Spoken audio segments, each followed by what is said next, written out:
아브라함의 아들 이삭, 야곱이 있습니다. 근데 그 가운데서 야곱은 형의 속이고 그리고 아버지의 축복을 대신 받았죠. 그 일을 겪고 나니까 형 에서가 마음이 화가 났습니다. 어떻게 이럴 수가 있는가? 그래서는 동생 야곱에 대해서 좋지 못한 생각을 갖게 됩니다. 창세기 27장 41절에 보니까 에서가 야곱을 미워하여 심중에 이르기를 내가 내 아우 야곱을 죽이리라, 그런 생각을 하게 됩니다. 그가 그 말을 했을 때에 42절에 보니까 그 말을 어머니 리브가가 들었습니다. 그래서는 작은 아들 야곱에게 이야기합니다. 야, 내 형이 너를 죽여서 한을 풀려고 하니 빨리 피해라. 너의 삼촌 라반이 있는 그곳으로 하란으로 도망갈 것을 권하게 됩니다. 그래서는 야곱은 자신을 죽이려고 하는 형을 피해서 부모와 고향을 떠나서 망명길에 올랐습니다. 그리고는 그가 망명길에 올라서 이제 브엘세바에 이르르고 브엘세바를 떠나서 이제 그곳을 하란으로 가게 됩니다. 그러는 가운데 브엘세바 지역에서 하룻밤을 거하게 됩니다. 근데 그가 그곳에서 노숙을 하면서 하나님의 계시를 받게 되었다. 그 내용이 오늘 본문의 말씀을 기록하고 있습니다. 그는 돌을 베개 삼아서 잠을 청했습니다. 그런데 그 가운데 꿈을 꾸게 됩니다. 그 꿈의 내용은 바로 이런 것이었습니다. 사닥다리가 섰는데 땅에서 하늘에까지 닿았고 그 사닥다리 위로 하나님의 사자들이 오르락내리락하고 그리고 그 사닥다리 꼭대기에는 그 위에 하나님께서 서 계셨습니다. 그리고 났더니 그것을 보고 나니까 그 사닥다리 꼭대기에 서 계신 하나님께서 야곱에게 말씀하시는데 놀라운 축복의 말씀을 그에게 행하십니다.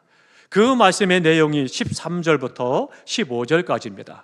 우리 다시 한번 13절, 14절, 15절 다 함께 읽겠습니다. 함께 있습니다. 또 본즉 여호와께서 그 위에 서서 이르시되 나는 여호와니 너의 조부 아브라함의 하나님이요 이삭의 하나님이라. 내가 누워 있는 땅을 내가 너와 내 자손에게 주리니 내 땅이 자손이 땅 위에 티끌같이 되어 내가 서쪽과 동쪽과 북쪽과 남쪽으로 퍼져나갈지며 땅의 모든 족속이 너와 내 자손으로 말미암아 복을 받으리라. 내가 너와 함께 있어 내가 어디로 가든지 너를 지키며 너를 이끌어 이 땅으로 돌아오게 할지라. 내가 내게 허락한 것을 다 이루기까지 너를 떠나지 아니하리라 하신지라. 아멘. 이 약속의 말씀이 오늘 우리 성도들에게 주시는 하나님의 축복의 말씀이 되기를 주님의 이름으로 축원합니다.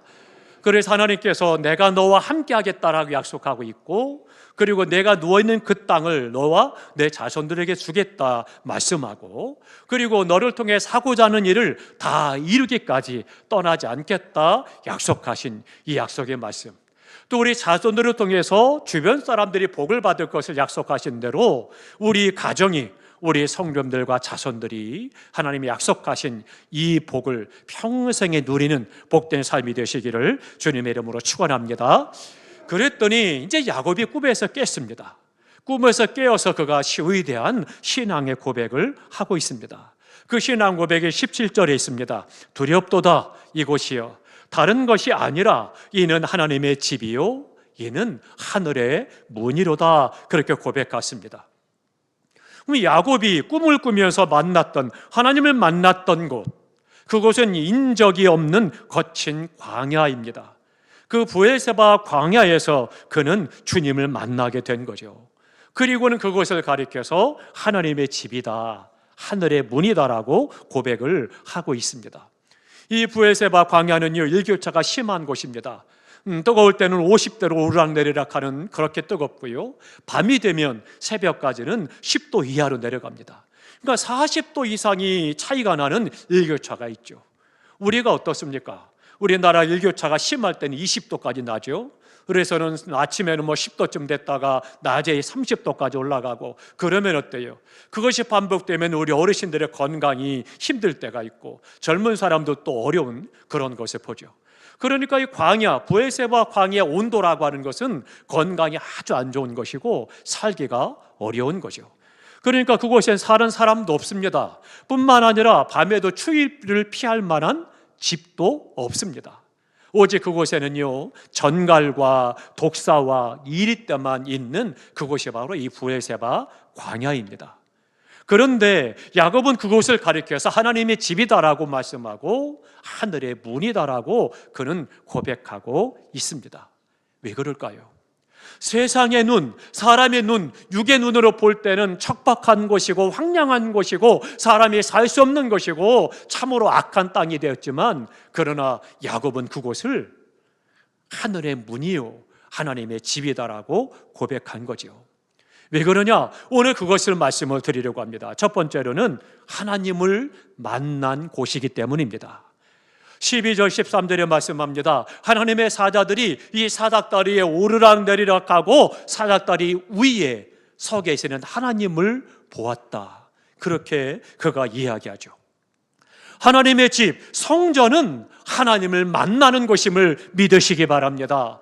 주님의 몸된 우리 세연교회, 주님의 교회, 성전은 하나님을 만나는 것이요 하나님을 배웁고 경배하는 것이요 만민이 기도하는 집이 바로 주님의 몸된 교회라고 하는 것입니다. 그날 야곱은 브에세바 광야에서 하나님을 만난 것입니다. 거기서 그는 하나님의 축복의 음성을 듣게 된 거죠. 그래서 그는 그곳을 하나님의 집이라고 고백하고 있는 것입니다. 주님의 몸된 우리 세연교회에서 예배드리며 경배하며 기도할 때마다 하나님을 만나는 축복이 있기를 주님의 이름으로 축원합니다. 주님의 몸된 교회, 그곳에서 주님을 만났기 때문에 이곳을 하나님의 집이요 고백했던 것입니다. 또 하나, 두 번째로는요, 돌단을 쌓고 예배를 드리는 곳이 바로 그곳이었기 때문입니다. 이스라엘 민족은 성전 중심의 신앙생활을 했습니다. 그러니까 삶 자체가 성전 중심의 삶을 살았어요.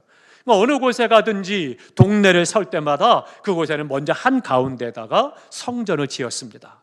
그리고 성전을 중심으로 사방으로 집을 짓고 생활을 해요. 그래서 오고 가면서 성전에 들려서 제사를 드리고 하나님을 경배했습니다. 또 야곱은 베개했던 돌을 기둥으로 삼고 그곳에 기름을 붓고 성전을 삼아서 하나님 앞에 정성껏 예배를 드렸음을 볼 수가 있습니다. 이렇다한 건물도 없고 집도 없지만, 그러나 그는 야곱은 정성을 다해서 베고 있던 돌을 세우고 기름을 붓고 하나님을 예배했던 것입니다. 우리가 하나님 앞에 드리는 예배는 정성을 다해야 되는 것입니다. 그렇기 때문에 야곱이 하나님 앞에 정성을 다해서 이곳이 하나님의 집이요 하늘의 문이다라고 고백했고 그곳을 예배를 드렸던 것처럼 우리가 그 안에서 하나님을 온전히 예배할 수 있어야 되는 거죠. 사닥다리를 통해서 그는 하나님을 만날 수 있었습니다. 하늘로 통하는 문으로 들어갈 수 있게 되는 것을 보게 됐고, 하나님께서 그 사닥다리를 통하여 하나님께서 나를 만나주시고 나를 보신다라고 하는 것을 그는 깨달아 알았던 것입니다. 이 사닥다리는 오늘 주님의 십자가를 보여주고 있는 것입니다. 하나님과 나 사이에 막혀있는 담을 다 헐어버리시고 하나님과 나 사이에 묶인 것을 다 풀어버리시고 그리고 주님을 만날 수 있는 그 십자가, 그것이 바로 오늘 본문에 있는 사닥다리였다라고 하는 것이죠. 그렇기 때문에 인간과 하나님 사이를 연결시키는 주님의 십자가의 그림자요 상징이 바로 이 사닥다리였던 것입니다. 그 당시의 사람들은요, 하늘과 땅은 멀리 떨어져 있기 때문에 오갈 수 없다 그렇게 생각했습니다. 그 또한 그 사이가 다 막혀 있기 때문에 갈 수도 없고 올 수도 없다, 그래서 불가능하다고 그들은 생각을 했습니다. 뿐만 아니라 하늘의 문은 꽁꽁 닫혀 있기 때문에 어느 누구도 그곳으로 들어갈 수 없다라고 그들은 생각을 하고 그렇게 기억을 했습니다. 그런데 오늘 본문에 보니까 야곱이 고백합니다. 이것이 하나님의 집이요 하늘의 문이다, 그렇게 고백하고 있습니다.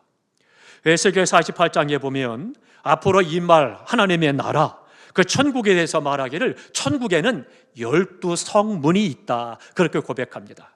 그래서 동서남북으로 동쪽의 세계, 서쪽의 세계에서 그 사방으로 세 개씩 12개의 천국 문이 있다라고 그렇게 에스겔은 이야기를 합니다. 그리고 그 넓이가 얼마나 큰가 하면 18,000척이 되는 큰 문들이다, 그렇게 말씀하고 있죠. 요한계시록 21장 12절에도 보니까 천국에는 동서남북으로 12개의 문이 있다. 그런데 그 문은 진주로 만들어진 문이다, 그렇게 기록하고 있습니다. 이 진주로 만들어졌다라고 하는 것은 지금 우리가 이해할 수 있는 것이 이 진주였기 때문에 진주로 만들어진 문이다라고 이야기를 합니다. 그런데 그 천국에는 아무튼 문이 많이 있다, 그것을 말씀해 줍니다. 야곱은 그 역사상 또 부족 안에서도 계속해서 들려진 대로 천국은 문이 없다, 그리고 그것은 오고 갈 수 없다, 그렇게 믿고 자란 사람이지만, 그러나 오늘 영안이 열려져서 하늘의 문을 보게 됐고 하늘의 문 꼭대기에 계신 그 주님을 볼 수가 있었던 것이죠. 그래서 야곱은 고백하는 겁니다. 이곳이 하늘의 문이로다, 그렇게 고백했습니다. 이 땅의 문은 어떻습니까? 닫힐 때도 있고 열릴 때도 있습니다. 아침이 되면 열고 또 밤이 되면 문을 닫죠.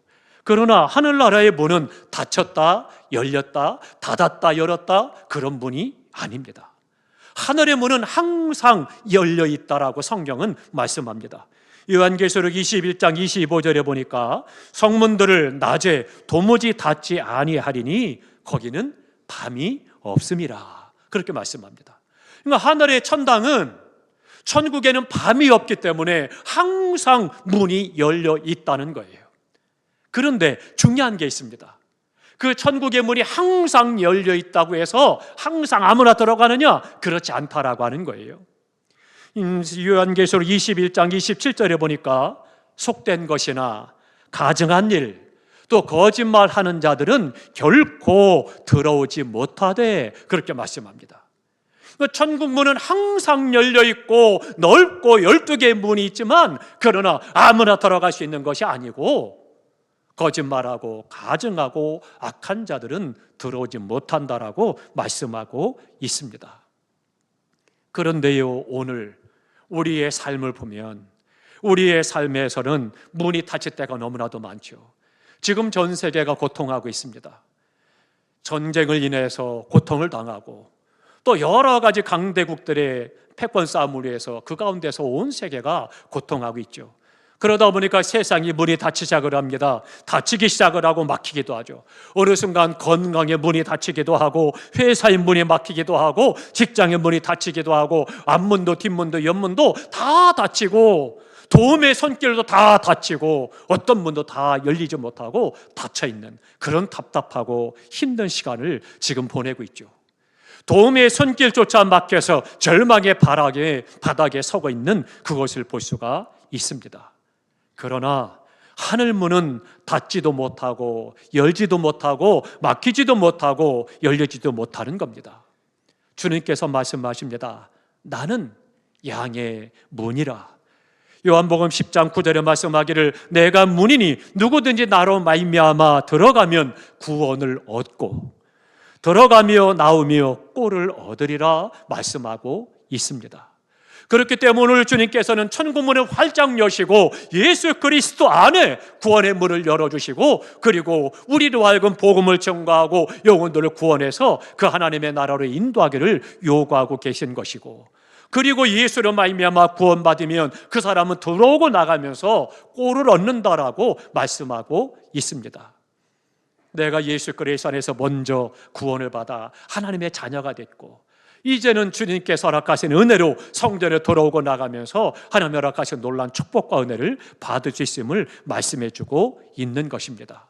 가장 크고 위대한 문은 바로 예수 그리스도이심을 믿으시기 바랍니다. 그 문으로 들어가야 그 문만이 구원이 되는 것이고 풍요를 누리는 축복의 길이 열려지게 되는 것입니다. 사랑하는 성도 여러분, 예수 그리스도를 힘있게 증거하시기 바랍니다. 구원의 문 대신 예수 그리스도를 증거함으로 세상의 죄악 가운데 방황하는 영혼들이 예수 그리스도를 듣고 그리고 그들의 마음이 열려져서 예수를 믿고 구원받아 저 천국으로 인도함 받는 삶이 되어지고 그래서 하나님께는 영광이 되고 우리는 생명 얻은 기쁨이 충만할 뿐만 아니라 함께 들어오고 나가면서 하나님이 예비하신 놀라운 은혜와 복을 받아 누리는 삶이 돼야 되겠습니다. 미국의 강철한 카네기를 잘 아실 겁니다. 어느 날 카네기가 시청에 있는 청사에 들어가서 시장실에 들어갔습니다. 그랬더니 그 방에 액자 하나가 딱 걸려 있습니다. 근데 그 액자를 보면서 마음에 뜨거움이 있었습니다. 근데 그 액자의 그림의 내용은 이런 겁니다. 바닷가인데요, 썰물이 돼서 물이 다 빠져나갔습니다. 그랬더니 갯벌에 배가 한 채가, 배 하나가 덩그러니 놓여 있고 노 하나가 걸쳐 있는 거예요. 참으로 황량하고 쓸쓸한 그런 모습이었습니다. 처절하리만큼 고독한 그런 모습을 보았습니다. 그런데 마음이 참 어려운 거예요. 그래서 그 시장에게 물었습니다. 이 그림이 뭡니까? 그렇게 물었어요. 그랬더니 그림 밑에를 좀 보라고 이야기를 하는 거예요. 그래서 그림 밑에를 보니까 간단한 글이 써 있었습니다. 글은 이런 글이었습니다. 반드시 밀물 때가 온다. 그런 글이었습니다. 그리고 나선 이 시장이 이 그림에 대해서 이야기를 해주는 거예요. 나는 외판원을 시작해서 작은 사업을 하고 그렇게 해서 사회생활을 시작했습니다. 그런데 28살이 되던 해에 그때에 거듭해서 사업이 실패하고 결국은 생명까지 버릴 생각을 했습니다. 그래서 절망 속에 헤매던 어느 날 한 사무실에 찾아갔는데 저 그림이 걸려 있었습니다. 그런데 그 그림을 보는 동안 마음에 굉장한 감동이 물밀듯 찾아왔습니다. 그래서는 그 글에 보면서 그렇다, 지금은 썰물 때라. 저 낡은 배와 노가 지금은 쓸 데가 없는 버려진 것 같이 방치되어 있지만 밀물 때가 되면 물이 들어오면 배는 뜰 것이고 푸른 향해서 바다를 향해서 나아갈 것이다. 그것에 대한 영감을 얻게 됐대요. 그래서는 마치 자신의 인생 같더라는 거예요. 지금 내 인생의 문이 다 닫혀서 하던 사업도 잘 안 되고 어려움 당하고 고난 가운데 있고 누구 하나 도울 자가 없는데, 그런데 어느 순간 이 밀물이 돼서 다시 물이 들어오면 문이 열려질 것이고 검푸는 바다를 향해서 마음껏 노져 나가고 인생을 살 것이다. 그런 비전을 보게 된 거죠. 그래서는 그분에게 이 그림을 좀 달라고 부탁을 해서, 그래서는 그 그림을 보면서 그때마다 위로를 받고 소망을 갖게 됐고 그 안에서 오늘에 이르러서 시장이 되었습니다. 그렇게 이야기를 했다라고 그래요. 그렇습니다. 물이 빠져나가는 썰물대에 있는가 하면 반드시 물이 밀려 들어오는 밀물대가 있는 법입니다. 하물며 우리에게는 어때요? 밀물과 썰물이라고 하는 원리가 아니라 하나님의 원리, 하늘의 원리가 우리에게 있는 것입니다. 하늘에도 문이 있고 그 문이 항상 열려 있는데 하나님 앞에 이 세상에서 닫히고 막히는 그 문에 대해서 절망하지 않는 사람, 믿음으로 기도하는 사람, 영원한 예수 그리스도를 바라보며 믿고 나아가는 사람은 그 문을 볼 수가 있는 것이고, 문이 열려진 문으로 예수를 통해서 들어오고 나가면서 그 꼴을 받아 누리는 복된 삶을 살아갈 수가 있게 되는 것입니다. 사랑하는 성도 여러분, 성공을 잘못 다루면 실패가 됩니다. 그러나 실패를 잘 다루면 성공이 됩니다. 그렇기 때문에 오늘 우리가 경제적으로나 육체적으로나 정신적으로나 문이 막히고 길이 막혀 있습니까? 주님을 바라보고 주님의 도우심을 구하시기 바랍니다. 그 문을 열고 위에 서시어서 오늘 야고보 축복하셨던 그 하나님께서 하나님의 도우심을 구하고 믿음으로 나아갈 때 우리를 도우실 것이고, 우리는 그 안에서 닫혀졌던 물질의 문, 건강의 문, 관계의 문, 정서적인 문, 여러 가지 정신적인 문, 영의 문 다 열려지고 그 안에서 구원의 감격을 누릴 뿐만 아니라 들어오고 나가며 꼴을 얻어서 이 땅에서 복되고 존귀하고 승리하는 성도의 삶을 살아갈 수가 있는 것입니다. 사랑하는 성도 여러분, 눈을 떠 하늘의 문에 서 계시는 주님을 바라보시기를 주님의 이름으로 축원합니다. 내가 너를 도우리라 말씀하시는 주님의 음성을 들으시기를 주님의 이름으로 축원합니다. 세상은 무너진다고 하고 망한다고 하고 안 된다고 하고 어렵다고 하고 고통스럽고 내게 무엇 하나 보여주지 않고 소망이 없을지 모르지만, 그러나 오늘 야곱에게 약속하신 대로 하나님께서 내가 너와 함께할 것이요 너를 통해 하고자 하는 일을 다 이루기까지 너를 떠나지 아니할 것이요 너의 자손들로 말미암아 세상의 복을 받을 것이다 말씀하신 축복의 말씀이 오늘 어려운 때, 힘들 때, 막혀있는 이때 경험하는 믿음이 되시기를 주님의 이름으로 축원합니다.